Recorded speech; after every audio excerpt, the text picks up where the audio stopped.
Hi, fashion dolls. It is Motivation Monday, April 15th, and welcome back to an all new episode of Style by Stevie. Our very special guest today is no stranger to the screen. He's been featured on shows such as Chicago PD, and I'm super excited to have him here in the dollhouse with me. I told you guys that I was going to show some of you guys some of my Barbies, and this one is the fantasy goddess of Asia. So I'm going to take her out the box and let you guys see her. I hope you all are doing wonderful. Happy Monday, y'all. Let me let y'all see, because I told y'all that I was going to get into collecting Barbies. I started collecting Barbies in 2023. So this is one of my favorites. This is the fantasy goddess of Asia. Are y'all ready to see her? Are y'all ready to see her? She is beautiful. So let me go ahead and send this live to, well, he's here, Fashion Dolls. So I'm going to let you guys see her at the end of the show. But let's welcome our very special guest, Fashion Dolls, Eugene Bracy.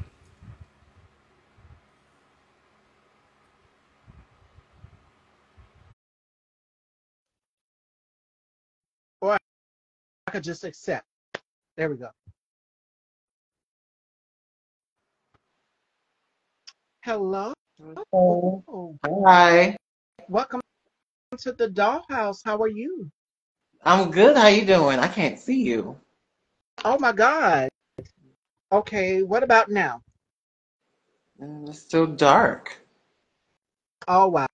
Well, we're just gonna go with it. We're just gonna Okay, go with it. you can see All right. me okay? Yes, I can see you and I can hear you. Welcome to the dollhouse, my love. So let's Thank get, you. Thank you for having me. you are so welcome. This has been long in the works. We set this back in the beginning of the year.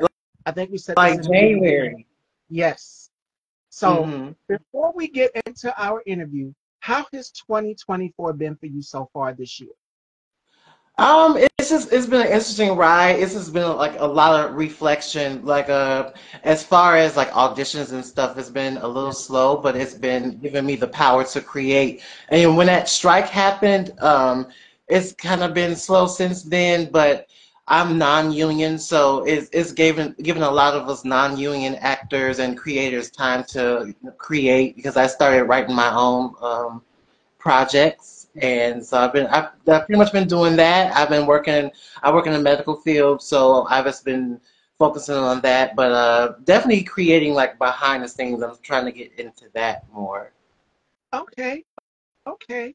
So let's get right into it. And some of your friends are in here. Thy matriarch says, "Hey, BFF. Hey, yeah, that's my best friend Jovi. How you doing? Thank you for tuning in.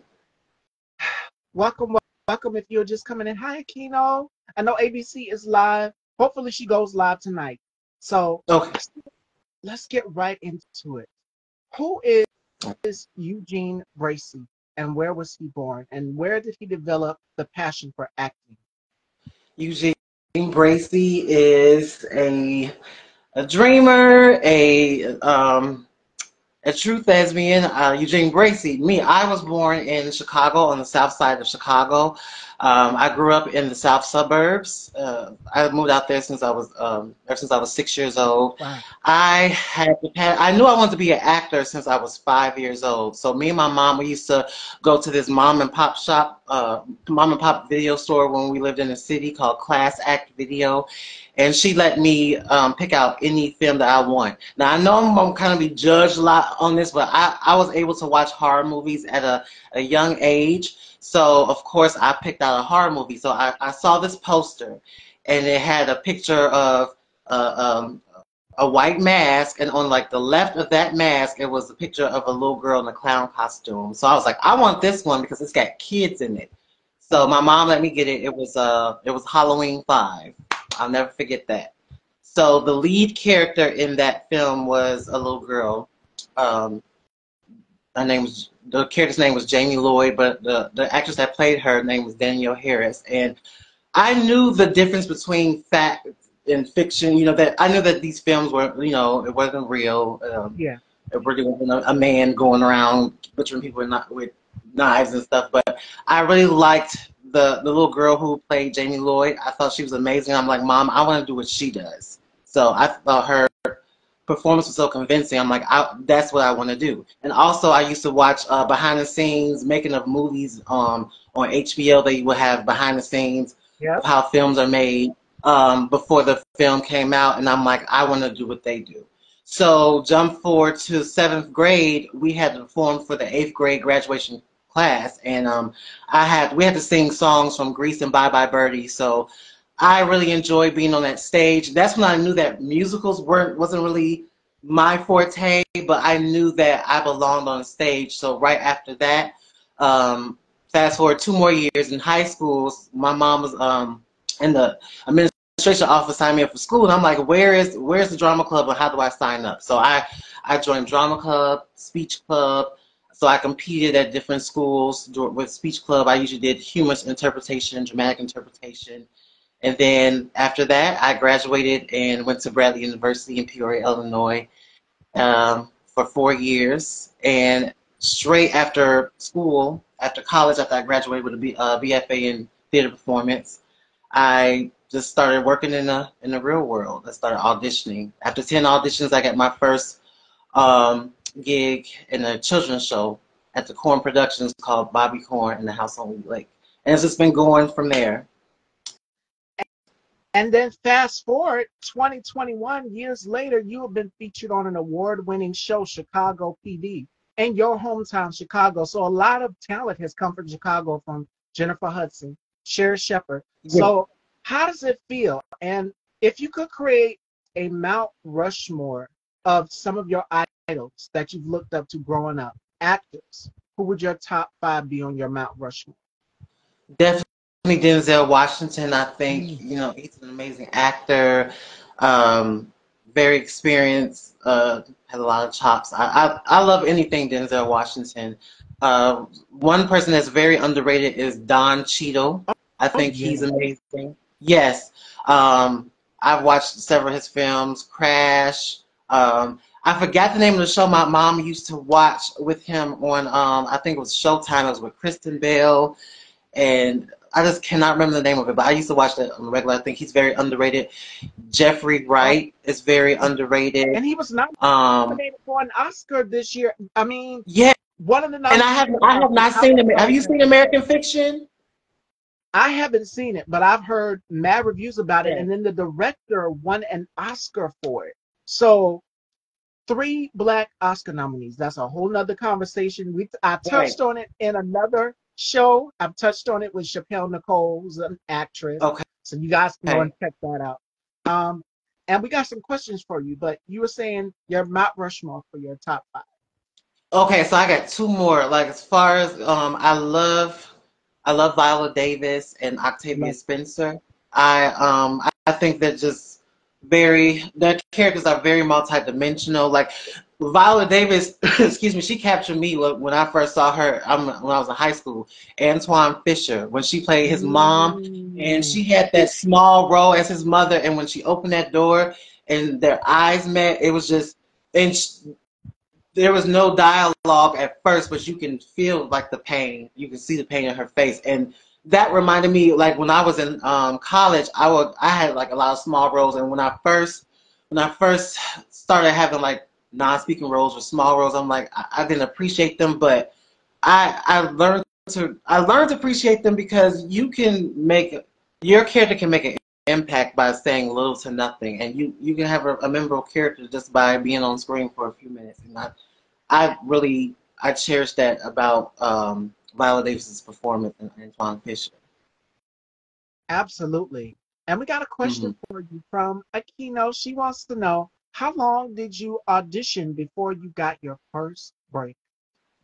So I started auditioning like right after college. I just hit the ground running. So I had 10 unsuccessful auditions before I finally got my yes. I finally got my yes when I was cast as Nature Boy in a children's show called Bobby Corn and the House on Weedy Lake. So, I mean, it definitely varies. Some people get one unsuccessful audition and they get that yes. Some people get 10 like I did. Some people get 100, but you just got to keep going. So I got 10 unsuccessful auditions, and then that's when I got cast in my first show up north. And let's go down the list here of your acting credits. You've got Reckless Enlightenment, Market Value, Mhm. Chicago PD, The Yep. Club, a broken Code. I couldn't get it out. You've got Jordan. You've got so many and so many more to come. You've got two upcoming Yes. projects, Communified and The Auditor. Which project are you looking forward to?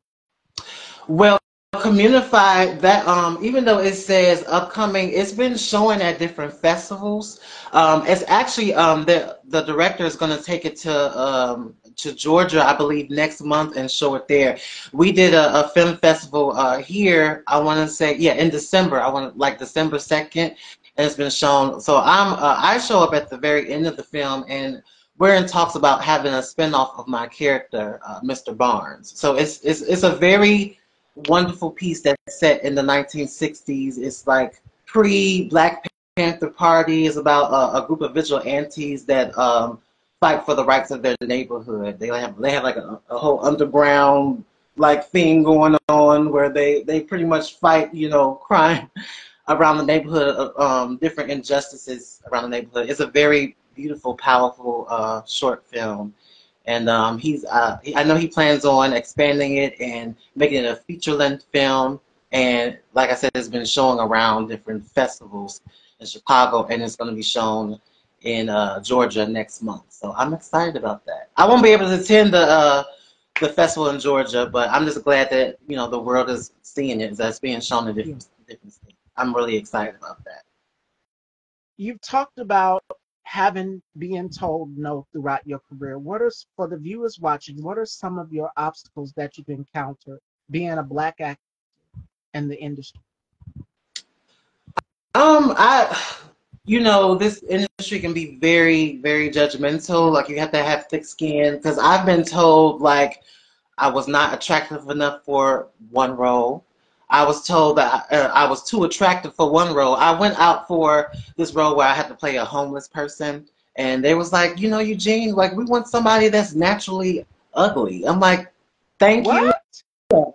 Right, I'm like, thank you. I'm flattered that you think I'm nice looking, but like, hey, I said I'm an actor. Like, y'all can make me ugly. Let's dirty me up. I'm supposed to be homeless. I live under a bridge. Like, I will take it there. I'll do my research. And it's like, no, we want somebody that's naturally like. So I've been told I'm not attractive enough, too attractive.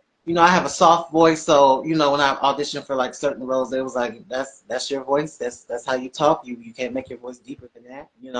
So a lot of it's what I'm trying to say. You get scrutinized a lot about your appearance and things like that. So I've dealt with that, but I just know that's how the industry is. So I just keep going pretty much. I just know that eventually there will be a yes. So you just gotta have thick skin. I always continue to study my craft. I've taken several acting classes even after college. Acting Studio Chicago down on 10 West Hubbard. That's my favorite school to go to. I think they're amazing. I've done scene study, monologue classes. You just got to keep perfecting your craft. I'm sorry you had to endure that, but you know what that is, baby? That is desirability. And I've Yeah. learned that being in this industry, the fashion industry, the beauty industry, it is about desirability. If you don't have a certain look, if you don't have a certain aesthetic, they are not going to hire you for a role. They're not going to give you casting calls if you don't have a certain aesthetic, you don't have a certain look.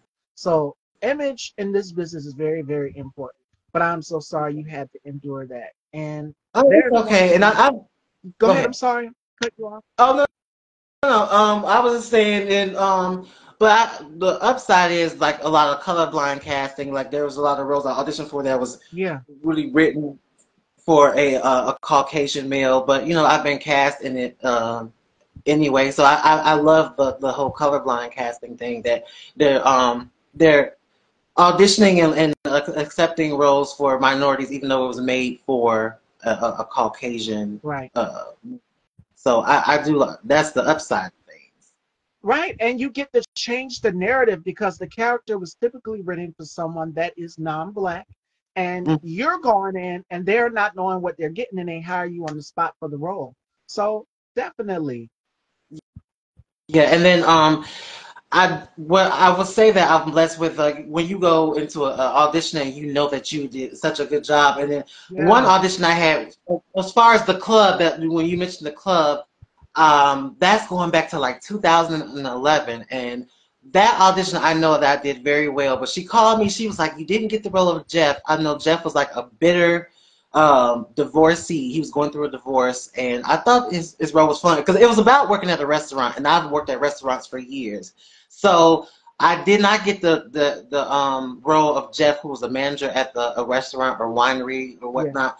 But they liked me so much they created a role for me by the character of Leon. Leon wasn't even created, but she was like, "I liked you so much, I spent a week writing you in." So to get a role just that molded for you, that was just something. I'm like, okay, I'm doing something right. Those classes done paid off. And then Leon was kind of similar to my character because I wasn't a bartender, but I was a server, and then I was that kind of fun, coworker that speaks his mind, says what's on his mind. So I feel like that role was definitely written for me. Like it's like, did you know me before this? Like I was really impressed. So uh, yes. I really love being part of the club. I wish it would have went further, but unfortunately we didn't get past one season. But I had a good time, and we had a good time at that premiere too. My aunt came with me. Loved it. So, what did your family say about seeing you on television? What's their reaction to it? My mom was very proud of me. Like the only thing that I'm kind of sad about is that my grandmother passed before she could see it. Sorry. Yeah. Yes, but I really wish that. But my mom has always been a very big supporter of me. Like she was taking care of my grandma for years, so she needed round the clock care, so she wasn't able to come to a lot of to the premieres and everything. So she told me a few months ago, she's like, "I feel so bad. I feel so bad for not being able to make it." But I definitely understand because I was living with my mother while we were taking care of my grandmother, and I understood that she really wanted to be there. But when you have a loved one that has round the clock care, you're a healthcare provider, it can be stressful. But she was always there in spirit. She definitely made sure she watched the premiere of Chicago PD. I've got a couple of films on Tubi, so I was like, "Mom, go check me out on." I come in at the 46-minute mark or whatever mark, and she's there. My dad, somewhat supportive, but like I don't really think he's like really into the whole acting thing. He did watch the Chicago PD episode. He enjoyed it, but my cousins, I have cousins and aunties that call me all the time, and they tell me how much they're proud of me and everything. My friends that are watching Some now, of them are. friends, they're all number one supporters. My friends always come to my premieres. Or if they don't, they try to. But yeah, I have great supporters. I have friends that I'm writing stuff with now that believe in my vision. So yeah, I have a great team. Also, my coworkers. So I'm a sleep technologist. Okay. I do sleep studies on individuals that have severe sleep apnea. So if their issues are severe enough, I put the The, CPAP mask on the them. machine. So Yep. I have a great team. My coworkers and my employers, they're very supportive of my career. When I have to take time off, or they allow me to switch shifts with them because they want me to pursue my acting career, I have a great team that was like, "Oh, you can switch with me this day so you can go on this audition." So and I was definitely blessed with that. When I got cast at Chicago PD, I'm like, "Mike, can you switch with me? Because I ain't gonna be able to like film this day if I don't get." And they make sure that I was taken care of because they want to see me succeed. My one coworker was like, "Yeah, I want to be part of your entourage. Like when you move to Atlanta or wherever you move to, I want to be part of your entourage." So I have and they will help me run lines at work. I have friends that always help me run lines, family members that help me run lines. I learned this Christmas that I'm an inspiration to my niece. She's 9 years old, and she told me that she wanted to follow in my footsteps. So that Oh, meant the world to me. And oh Stevie, she is so smart. I was like, what make you want to be an actor? She was like, I just enjoy the process because she's done plays. She's done plays at her school. and she's actually performed like in Chinese. They perform like certain plays in Chinese, and she's like, I just love the process of breaking down the character. And she reminds you she's 9 saying this, 9 years old. These babies learn young. Like I have a nephew right now, and he's not even a month old. He's still a baby. He's already sitting up. These children learn fast. They learn very, very We fast. didn't So talk not like that when we were young. So at all. talking about I just want to enjoy the process. If somebody asked me when I was a kid, I'm like, I want to just be a big star, and I just want to do great projects. No, she said she enjoys the process. Okay, and I love it, and Yeah. I'm definitely willing to help her. I promised her dad, my brother, that I would definitely help her, mold her into what she needs to be. So what has your brother seen some of your work? Because you mentioned your brother, and that being your niece. Has your brother seen some of your work too? Yeah. Yeah. So him, his wife, and my niece, they all watched the Chicago episode. Well, he hasn't been to none of my plays, but the Chicago PD episode, a couple of the Tubi films, he's seen, and he's always been supportive. My brother's much older than me. My brother's 14 years older than me, Okay. but he is a great cheerleader. We don't talk often, but he definitely does support me. And I remember I didn't tell my niece right away. I just didn't think that she would be interested. This is before I found out that she was interested in being an actor. I didn't tell her. I remember she was 6 years old and we were in the backyard. I'm like, I act and I'm in such and such. And she was like, why didn't you tell me this before? And I said, well, because I pretty much die in everything that I'm in. And she was just like, oh. And which is true, Stevie. I pretty much, like, if you watch the episode of Chicago PD, as soon as I'm on the screen, I'm dying. And I've done several horror films, died in all of those too. Like I'm gonna sign a no death clause contract because I'm just kind of dying everything.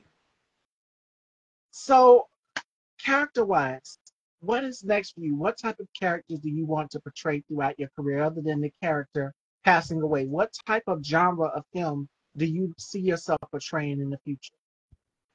I'm open to, my three favorite genres are drama, comedy, and horror. I've done a little bit of them all. I do kind of want to get more into comedy because I've been told that, especially on the stage, that I have good comedic timing. Horror films, as I told you earlier, they what inspired me to be in the industry. So hopefully, I just can do a horror film that I survive, that I can finally live to be at least be in the sequel, like to show up in the sequel.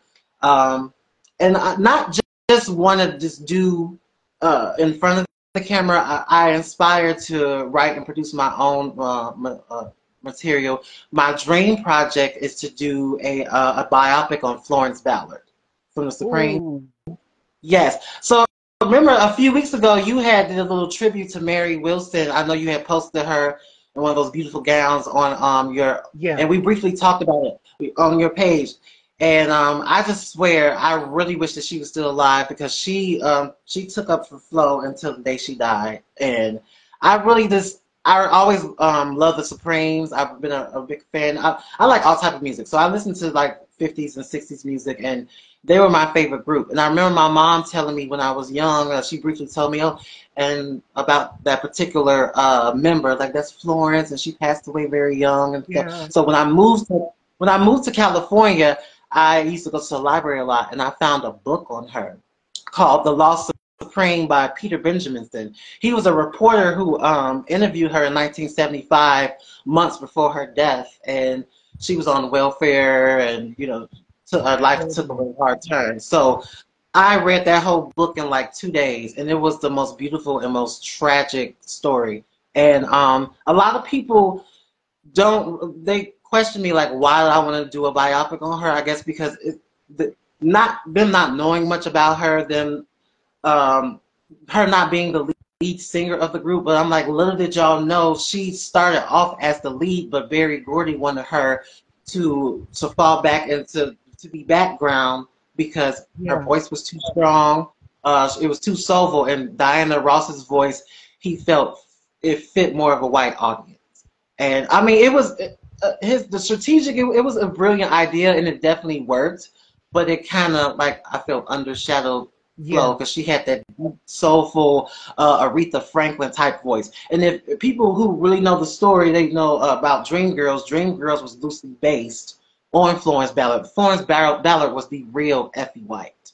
So I Yeah. just really want to tell her story. I think she got an unfair chance at life because she couldn't use her name as the Supremes, from the saying that she was involved with the Supremes when she tried to go solo. Her lawyer took all her money. It's kind of an underdog story. She didn't get a fair chance at life, and I kind of just want to I want the world to know that she was like a hidden gem of Motown. So that's something that I definitely I want to pursue. I think Florence Ballard's story needs to be told. Absolutely. And I can see you could, that was going to be my next question for you. Could you see yourself producing and directing and writing? Yes. So I did a series called New Ties back in 2019. And that role is one of my favorite roles. It's the most challenging role because I actually played a villain. That was my first time ever playing a villain. So usually I'm always typecast as the good guy, as the really nice guy. Because I'm nice in real life. I'm a really nice person. I always get cast as the best friend or the funny coworker. And actually, when I auditioned for New Ties, I was supposed to be a doctor because once again he was like, "God, you're such a nice guy. You're dressed nice, and I usually wear glasses." So he wanted to cast me as a doctor. I said, "I want to work with you, so I'll do it." I really didn't want it. I didn't want to play another role of a doctor, but I did it. And so 2 weeks later, he called me and he was like, do you wanna play a serial killer?" I said, "Yeah." "You want to kill prostitutes?" "Absolutely." So he pretty much wrote a role for me where I was a serial killer that targeted prostitutes. So I did extensive research. I researched several serial killers such as Gary Ridgway, the Green River Killer, and Samuel Little, who was a African American serial killer, one of the very few African American serial killers who targeted prostitutes. The Taco So I Bell, they did. call him what? The Taco Bell Strangler? One of them, I think that's what they called him. No, I never heard of that one, Taco Bell That's what they, Strangler. No, the Green River Killer is what they call Gary Ridgway. yeah, the African American one. So you said Samuel Look. Samuel Little. Yes, in prison, and they showed him. Yep, I know who you're talking about. Yeah, I think he died in prison recently. So when I did the research for that, I did well.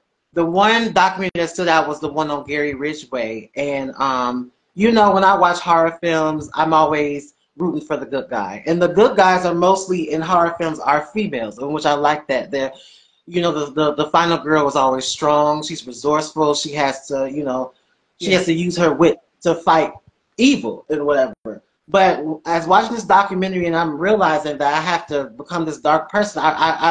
I have to become the boogeyman, so I can't root for the girl. And in one particular instance in that documentary, there was a particular victim. It was an African American woman who was a prostitute. She before she became that, she was in an abusive relationship, and the only way that she knew how to get out of that relationship and to provide for her and her children was to become a prostitute. And so she ended up getting in Gary Ridgway's car, and she ended up getting in the wrong car. She ended up becoming a victim.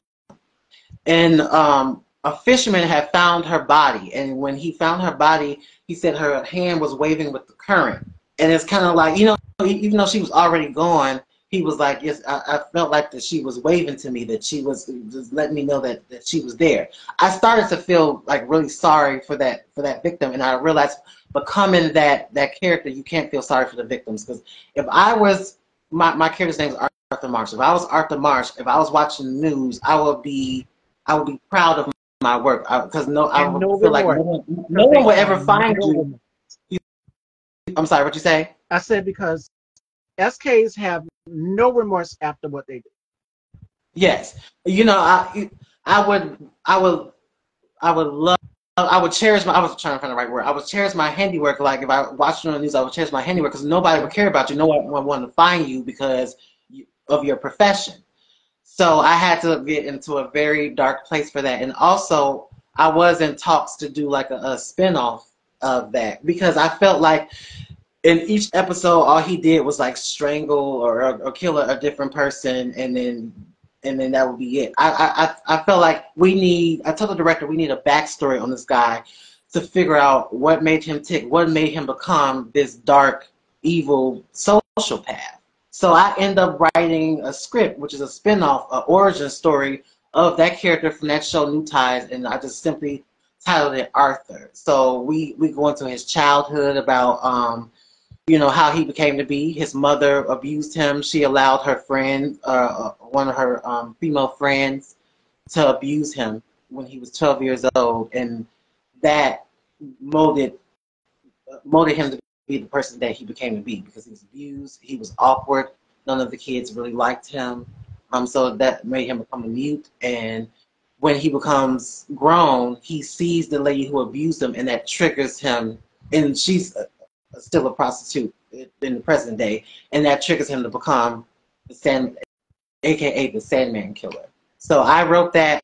It took me a year to write that script, but I'm very proud of it. We're still in the talks to get it off the ground, but I wrote that in about a year, and I'm very proud of it. So definitely going to be into writing and producing, and I also scouted all my locations for that episode. I found different bars, houses to film different scenes in. So I've been working behind the scenes as well.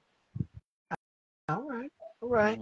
And especially Steph says, Eugene.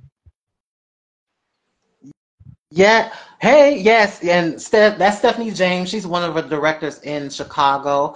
I've been trying to work with her for the longest. I've been to several of her premieres. She's a very talented uh, director in the Chicagoland area. So we are in talks of working together again, working together soon for the first time. So shout out to you, Stephanie James. I didn't recognize her at first, but I'm looking closer at the picture. That is Stephanie. So hey, Stephanie. All right, fashion dolls. Are y'all ready to have some fun? We are getting ready to have some fun with Eugene, and then I'm going to take some questions from you guys, the viewers and the audience, and then we're going to wrap up. All right? Okay.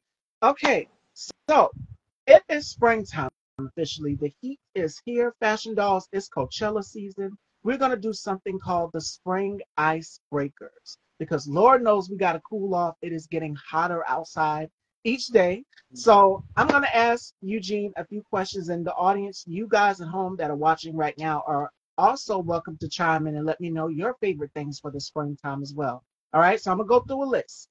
Let's go. What is your favorite thing to do outdoors in the springtime? I like attending barbecues. I'm a foodie. I'm a I foodie. love Right? I love to eat. If I go, like any of my friends will tell you, I go over their house and I will definitely eat. I will have 5 plates if I want to, but like it's getting springtime and I don't know how to barbecue, but I got friends who know how to barbecue. I will bring some lamb so y'all can put some lamb on the grill so we can barbecue. And I always gotta have a cocktail to go with that. So I'm a tequila guy, so I gotta have. With springtime, I love drinks, I love cocktails, and I like barbecue. Okay, okay. What books do you like to read during the springtime? I used to love like novels, but now as I get older, I love reading biographies. I just like reading and knowing about like how people got started, like famous people, like I told you, Florence Ballard. I read her biography. I read Pam Grier's biography. Paul Robeson, who was a phenomenal actor, early 1900s. Marvin Gaye. And as far as fiction, I like horror novels. Like I read Dean Koontz, Stephen King, and right now, even though I'm very familiar with film, I'm reading Interview with the Vampire by Anne Rice. And So it's I love funny novels. you mentioned Pam Grier. She has a film that is coming out in adaptation to her book. So she's going to be I bringing didn't her story know of her that. I life. didn't know that. Yeah, the Griot just reported on it not too long ago. Give me smut any day or Oh well, any. I'm in there. And Okay, I'm definitely. I'm definitely gonna watch that. I love Pam Grier and I love biography, so I'm excited.